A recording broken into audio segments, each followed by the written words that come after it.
नमस्कार, हमारी खास पेशकश देख रहे हैं आप। मैं हूं आपके साथ हेमंत केवलिया। राणा सांगा पर जारी घमासान के बीच करनी सेना ने सपा सांसद यानी कि रामजी सुमन को अल्टीमेटम दे दिया है। करनी सेना ने अपनी कुछ मांगे इस बीच रखी है और करनी सेना का कहना है कि अगर 12 अप्रैल तक ये मांगे पूरी नहीं हुई तो फिर हम चुप नहीं बैठने वाले हैं। यानी कि राणा सांगा पर घमासान और भीषण हो सकता है। उधर आरएसएस प्रमुख यानी कि मोहन भागवत ने औरंगजेब को वंशज न मानने वाले मुसलमानों को बड़ा ऑफर दिया है। रिपोर्ट देखिए, उसके बाद इस पर करेंगे चर्चा। राणा सांगा पर जारी घमासान, 27 में सपा को नुकसान भारी। यूपी में आरएसएस ने निकाली सपा की काट, बीजेपी को मिलेगा मुस्लिमों का साथ। देश की सियासत में औरंगजेब और राणा सांगा पर जारी विवाद शांत होता नहीं दिख रहा। एक तरफ जहां मोहन भागवत ने औरंगजेब का जिक्र कर नए वोट बैंक को हवा दी, वहीं सपा सांसद रामजी सुमन के राणा सांगा पर दिए बयान पे सियासी घमासान और बढ़ सकता है। करनी सेना ने 12 अप्रैल को आगरा के गढ़ीरामी में राणा सांगा की जयंती मनाने का ऐलान किया। करनी सेना के राष्ट्रीय अध्यक्ष राज शेखावत ने कहा, 26 मार्च को हम लोग सांसद रामजी लाल सुमन के घर विरोध करने गए तो हम पर पत्थर बरसाए गए, पुलिस ने लाठी चार्ज किया। उस समय तैयारी के साथ नहीं आए थे, लेकिन इस बार तैयारी के साथ आएंगे। सभी लोग एक एक डंडा एक झंडा लेकर साथ आए। करनी सेना का आरोप है कि राणा सांगा का अपमान करने वाले सांसद रामजी लाल सुमन की सदस्यता खत्म की जाए। करनी सेना की ओर मांग क्या है, एक नजर उस पर भी डालते हैं। सांसद के खिलाफ देशद्रोह का मुकदमा दर्ज किया जाए। करनी सेना पे हमला करने वालों पर मुकदमा दर्ज हो। करनी सैनिक पर जो मुकदमे दर्ज हुए उन्हें खत्म किया जाए। सांसद रामजी लाल सुमन की सदस्यता खत्म की जाए। 26 मार्च को करनी सेना के कार्यकर्ताओं ने रामजी लाल सुमन के आगरा वाले घर पे हमला किया था। 1000 से ज्यादा कार्यकर्ता बुलडोजर लेकर सांसद के आवास पर पहुंचे थे। वहां जमकर तोड़फोड़ और पथराव किया गया था। इस दौरान करनी सेना के कार्यकर्ताओं की पुलिस से झड़प भी हुई थी। क्या है पूरा मामला? 21 मार्च को राज्यसभा में रामजी लाल सुमन ने राणा सांगा पर विवादित टिप्पणी की थी। विरोध में करनी सेना के कार्यकर्ताओं ने सांसद सुमन के आवास पर तोड़फोड़ की थी। सुमन के आवास पर हमले के बाद सपा प्रमुख अखिलेश यादव ने हिंसा की निंदा की। योगी के नेतृत्व वाली सरकार में उत्तर प्रदेश में कानून व्यवस्था की स्थिति पर सवाल उठाया था। अखिलेश ने दावा किया था कि हमला सुमन के दलित होने के कारण हुआ। सपा सांसद रामजी लाल सुमन ने 21 मार्च को राज्यसभा में कहा था, भाजपा वालों का तकिया कलाम हो गया है कि मुसलमानों में बाबर का डीएनए है, फिर हिंदुओं में किसका डीएनए है? बाबर को कौन लाया? बाबर को भारत में इब्राहिम लोदी को हराने के लिए राणा सांगा लाया था। मुसलमान बाबर की औलाद है तो तुम गद्दार राणा सांगा की औलाद हो। ये बाबर को लाया कौन? बाबर को इब्राहिम लोदी को हराने के लिए राणा सांगा लाया था। तो मुसलमान तो बाबर की औलाद है और तुम गद्दार राणा सांगा की औलाद हो। ये हिंदुस्तान में तय हो जाता है। अगर बाबर की तो आलोचना करते हैं, राणा सांगा की आलोचना नहीं करते। रामजी लाल सुमन का ये वही बयान है जिस पर घमासान छिड़ा है। जमकर सियासत हो रही है। दरअसल जिन राणा सांगा को सपा सांसद ने गद्दार कहा था, वो राणा सांगा ने विदेशी आक्रमणकारियों के खिलाफ सभी राजपूतों को एक किया। उन्होंने दिल्ली, गुजरात और मालवा मुगल बादशाहों के आक्रमण से अपने राज्य की रक्षा की। एक तरफ जहां राणा सांगा को लेकर सियासत जारी है, वहीं आरएसएस प्रमुख मोहन भागवत ने औरंगजेब का राग अलापा। मोहन भागवत ने खुद को औरंगजेब का वंशज नहीं मानने वालों का संघ में स्वागत वाली बात कहकर बड़ा ऑफर दे दिया और संघ इंडी गठबंधन के पीडीए के जवाब में हिंदुत्व, सनातन और राष्ट्रवाद के नाम पर हिंदुओं की एकजुटता पर ताकत लगा रहा है। दूसरी तरफ मुस्लिम वोट बैंक में सेंध लगाने की कोशिश भी तेज कर रहा है। संघ की रणनीति क्या है? संघ और बीजेपी का प्लान। पसमानदा के बाद अब पिछड़े और गरीब मुसलमान बीजेपी के एजेंडे में है। ईद से पहले इस वर्ग को मोदी की सौगात बांटी गई।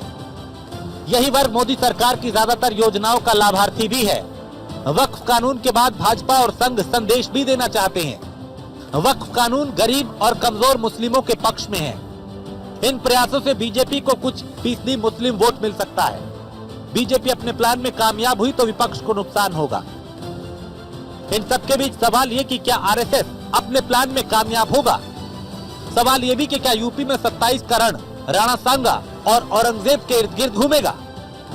Bureau report, news 1 India.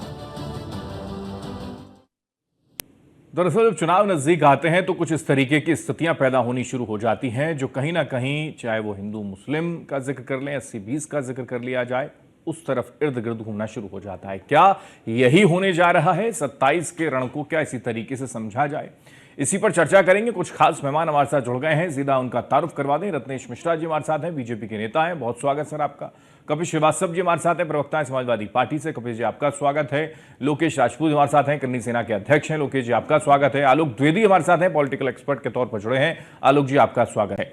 सबसे पहले शुरुआत आलोक जी आप ही से मैं कर रहा हूं, वर्तमान की स्थिति को केवल माइलेज लेने की दिशा में देखा जाए या फिर वाकई जो अपमान हुआ है उस दिशा में करनी सेना आगे बढ़ रही है?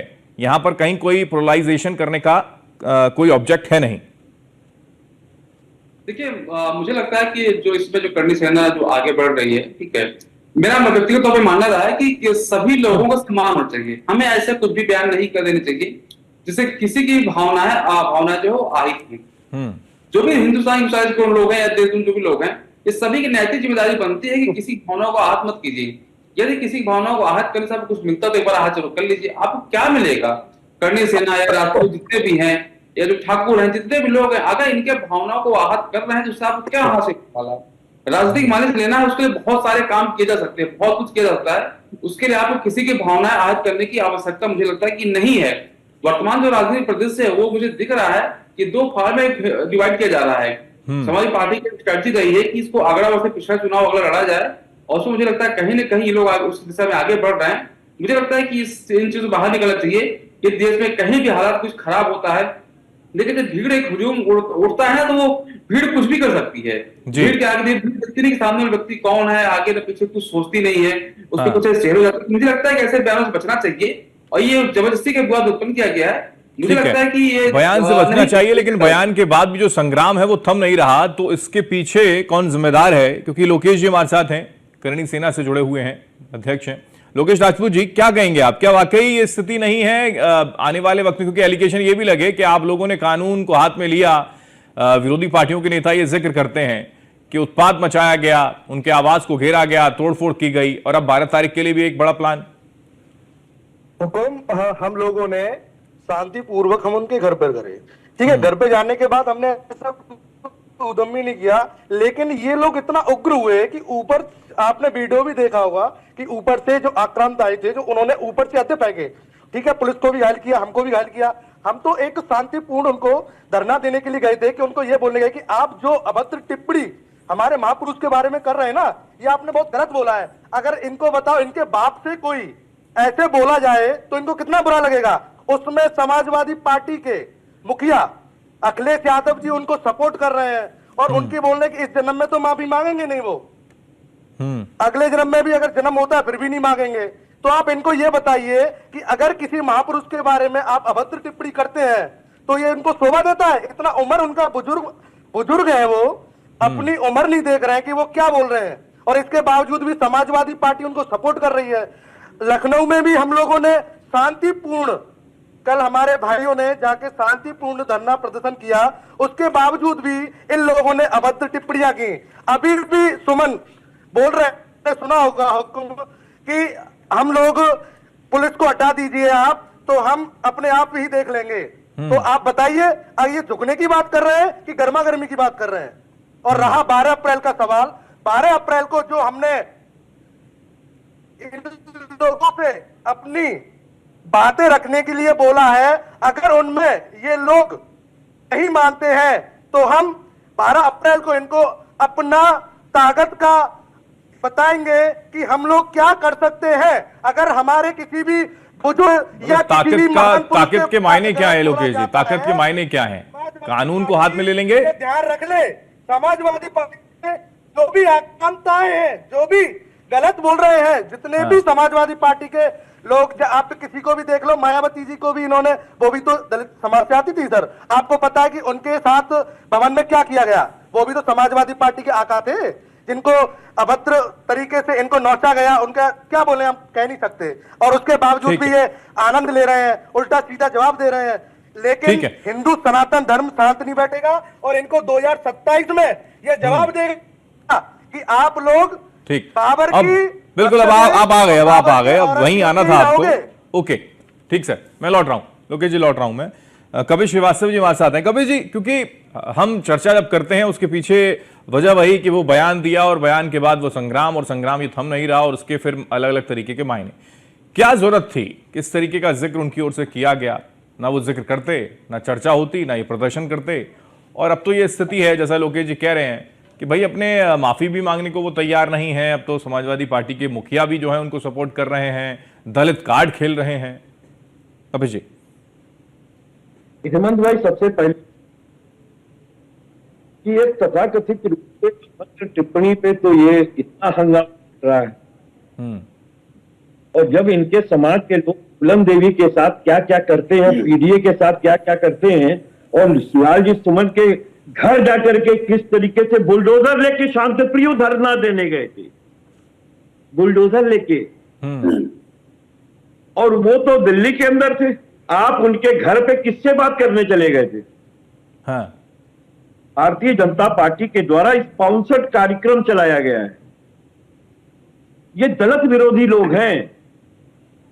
मैं मानता हूं इस बात को कि मुंह से निकली हुई बोली और बंदूक से हुई निकली हुई गोली वापस नहीं आती, लेकिन उनके इस बयान के साथ समाजवादी पार्टी नहीं खड़ी है।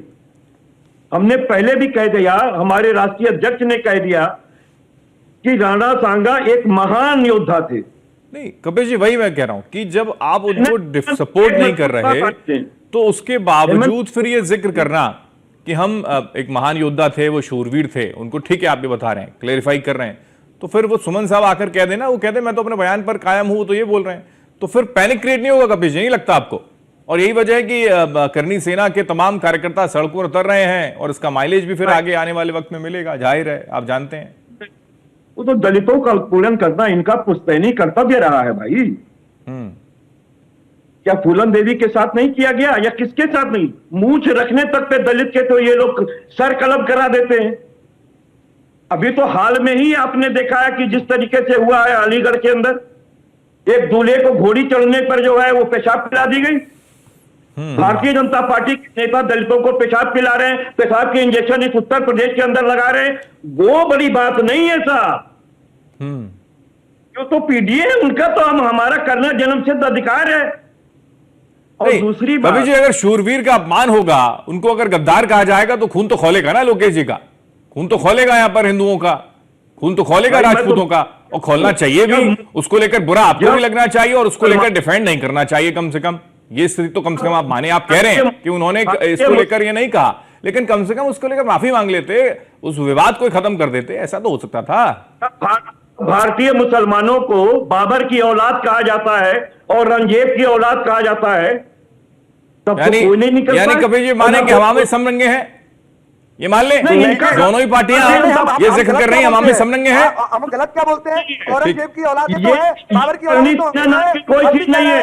ये आतंकियों का गठबंधन है जो भारतीय जनता पार्टी के उंगली पर चल रहा है। ये आतंकियों का गठबंधन है, और ये भारतीय जनता पार्टी है, बाबर की औलाद है, भारतीय जनता पार्टी की भी है। इसको जो है सरकार किया जा रहा है, पुलिस का प्रोटेक्शन है, फिर ये बाबा का बुलडोजर लेके चल रहे हैं, ये बाबा का बुलडोजर लेके चल रहे हैं, ये बताइए।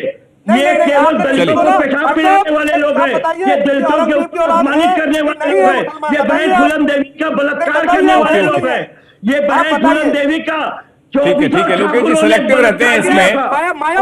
ठीक है मैं कपिल जी लौट रहा हूँ, लोकेश जी आ रहा हूँ आपके पास।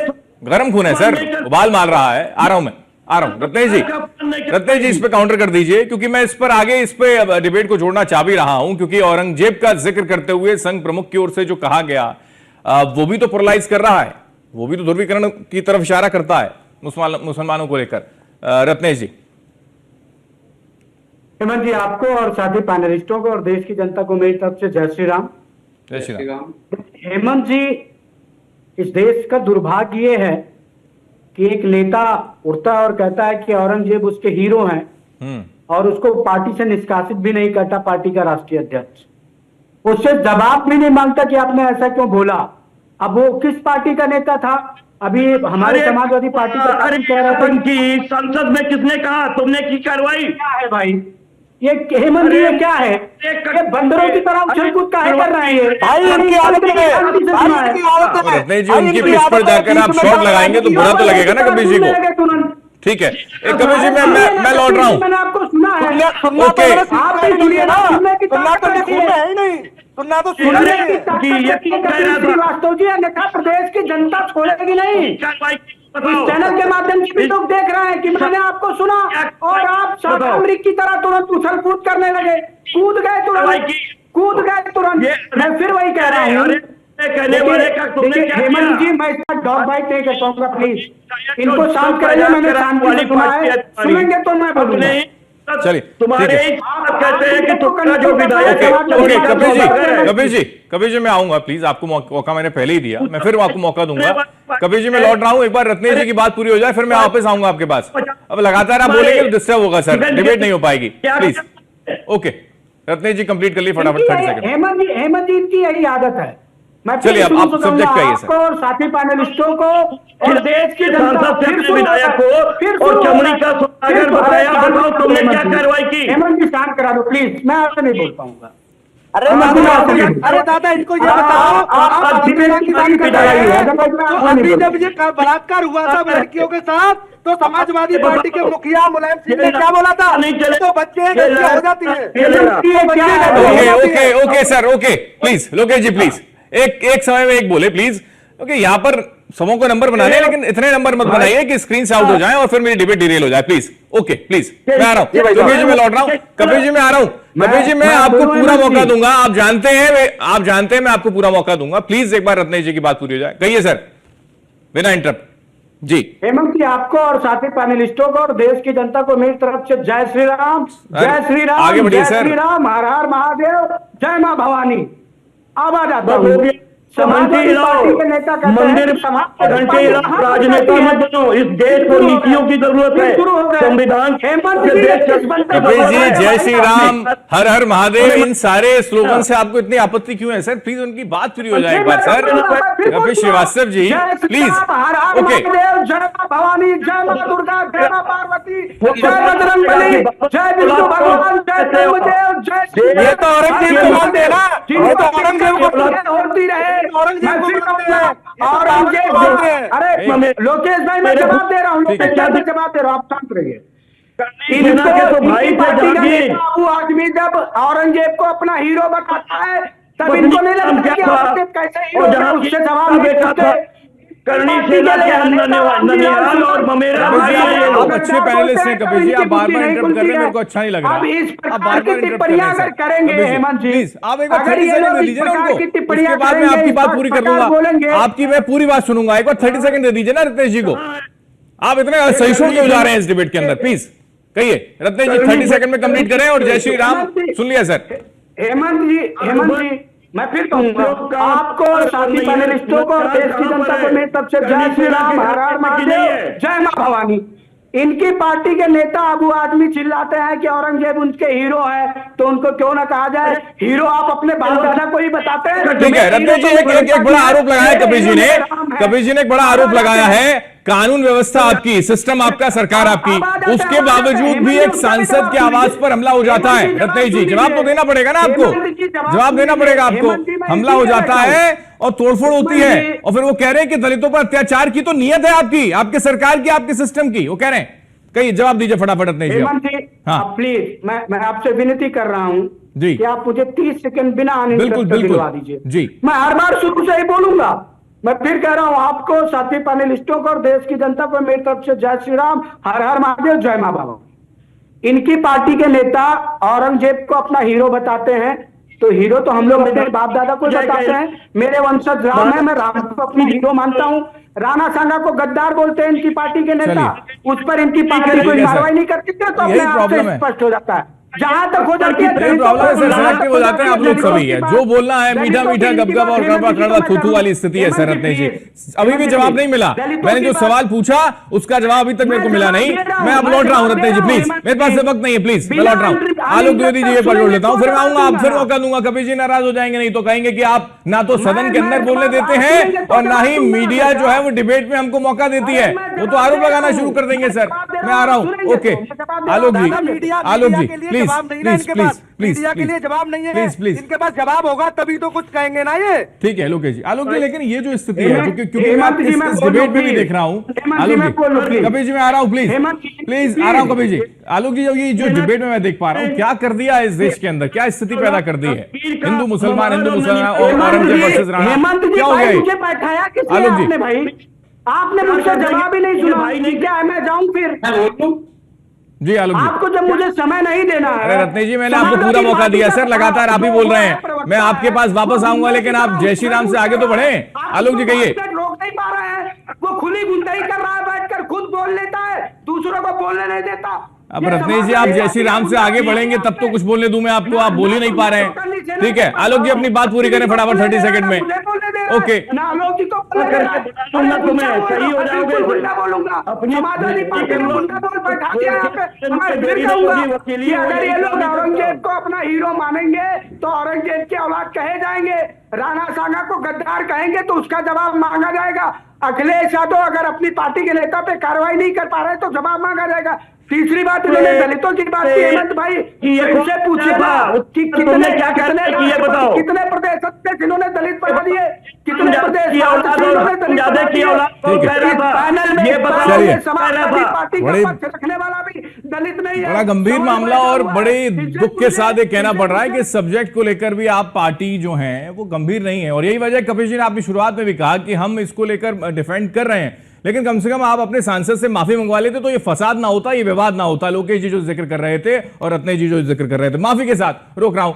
बहुत शुक्रिया सभी का जुड़ने के लिए, बहुत शुक्रिया रत्नेश जी आपका, आलोक जी बहुत शुक्रिया, कपिल जी आपका शुक्रिया, लोकेश जी आपका बहुत शुक्रिया इस पूरे चर्चा में जुड़ने के लिए। कुल मिलाकर ये जो मामला है लगातार बढ़ चला है और यही वजह है करनी सेना की ओर से अब ये मांग की जा रही है कि उनको देशद्रोही करार दिया जाए, उनकी संसदीय जानी चाहिए, उनको संसद में बैठने का हक नहीं है। क्या वो मांगे पूरी हो सकती हैं, संभव है, या फिर इसका माइलेज लेने का प्रयास जो है आने वाले वक्त में, चुनाव के वक्त में देखने को मिलेगा, 27 के रण में देखने को मिलेगा। इसी के साथ खास पेशकश में इतना ही।